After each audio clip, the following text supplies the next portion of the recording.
warriors.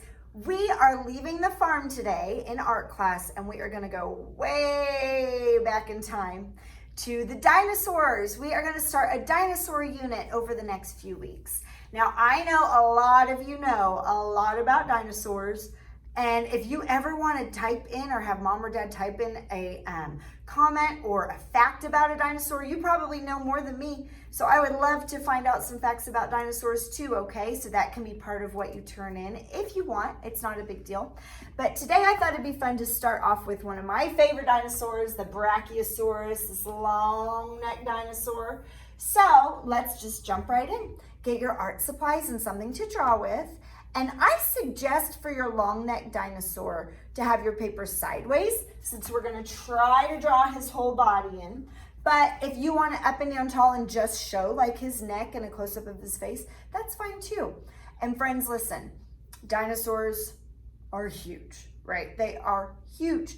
So if you can't fit your dinosaurs on your paper, that is okay. We're gonna practice what's called scale. We're gonna practice making them smaller so they fit on the paper, but it's tricky. And probably Miss Adams is gonna have to have some extra paper to draw on because it's hard for me to fit a big old dinosaur on paper too.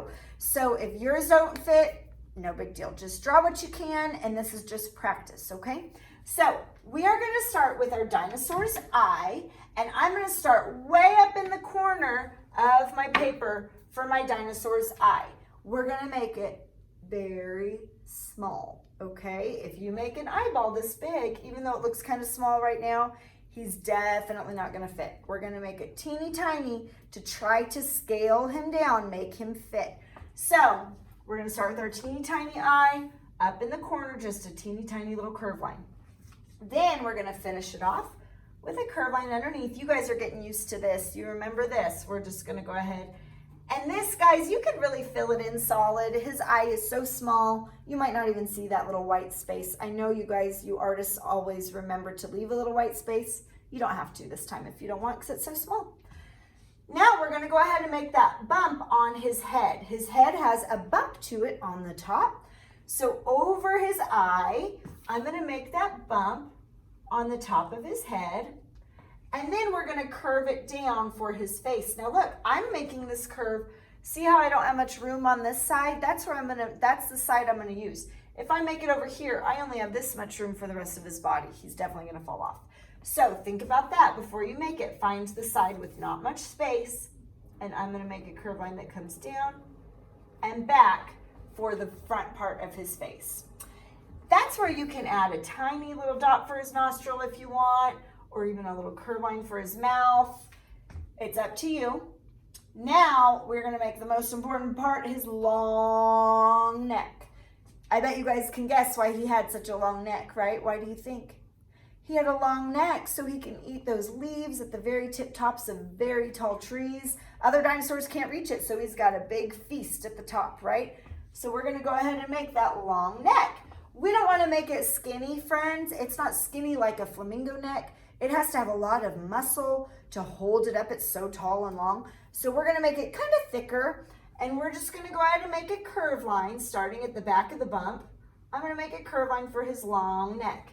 If you wanna take your finger and trace it out first to decide how long you want your neck, that might be a good idea. So I'm gonna take my finger and trace it out, and I'm just gonna go ahead and make a curve line for his long neck. And then over here, I'm gonna double it. I'm not gonna let it get super skinny like this. I'm gonna keep it nice and wide the whole way, and I'm just gonna go ahead and double that neckline. Okay, so we've got his neck. Now, we're gonna make on this side right here, the side we just did, I'm gonna make it just a little bit longer, and it's gonna start to curve back just a little ways. So watch, I'm gonna make it curve just a little ways back, because that is where his big, tall legs start. He's got wide legs, okay? We don't want skinny, skinny little toothpick legs. He weighs thousands of pounds. He would just fall right on top if he had skinny toothpick legs. They have to be nice and big and thick and strong to hold up that huge body. So think about that as we make them. We're gonna start up just a little ways, and I'm gonna make a curve line that comes down for the top part of his leg. just a little ways. And then over, I'm gonna decide, this is where I'm gonna decide how wide I want my leg. It's not gonna be skinny. I'm gonna come over and I'm gonna make another curved line that comes down. That's for the top part of his leg.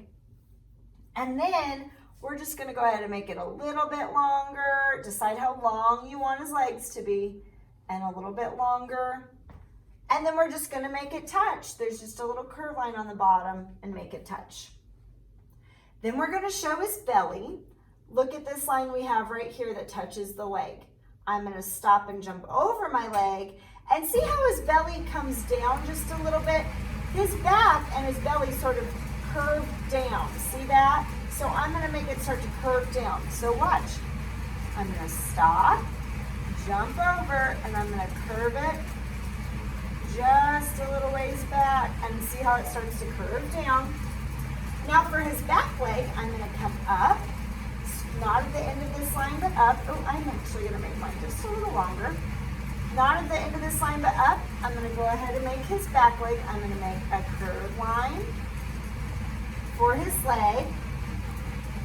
And then we're just gonna make it a little thicker, friends. This back leg is even just a little thicker. Another curved line. And then we're gonna make the bottom part of the leg, curve it down, and make it touch. Okay, so now you will go ahead and stop and jump over that leg and start his tail. They, of course, have very long, thick tails. That long tail helps with balance. Yeah, sometimes it would kind of swat other animals away if it needed to, but it really helped to balance his long neck. If he didn't have a tail and he had this long neck, he might fall right over, right? So he needs a long tail to balance.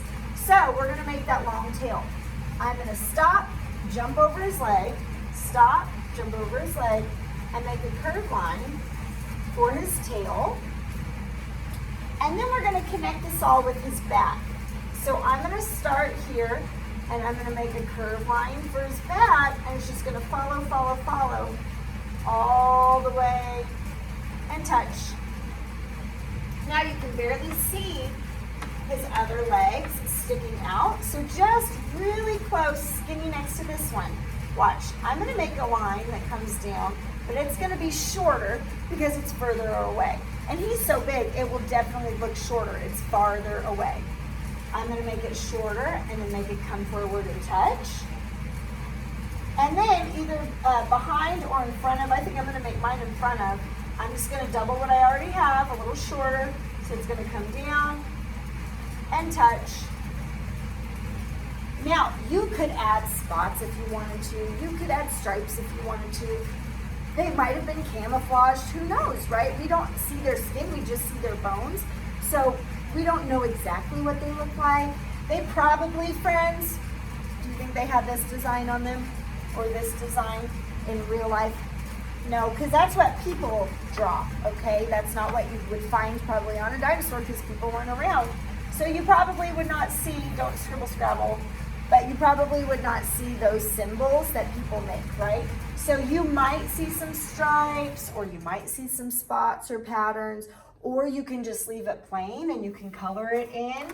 So I want you to think about the colors that you use. You could use grays or browns and really take your time and color in nice and solid, okay?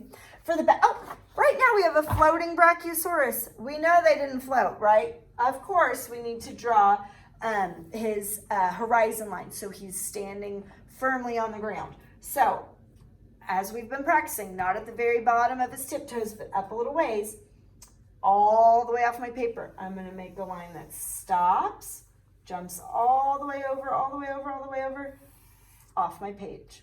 Now you can do some background. You could do trees or mountains, whatever you'd like to do in your background. And listen, friends, I cannot wait to see your creativity. You guys have been amazing with coming up with your own backgrounds. So I'm very excited to see what you do. I hope you have fun with this. We are gonna have some awesome fun times with these dinosaurs over the next couple weeks. I love drawing with you guys, and I really love seeing what you draw. So please remember to take a picture of your artwork and show Miss Adams, okay? I love you all. I hope you're safe and healthy, and I'll see you soon. Bye, guys.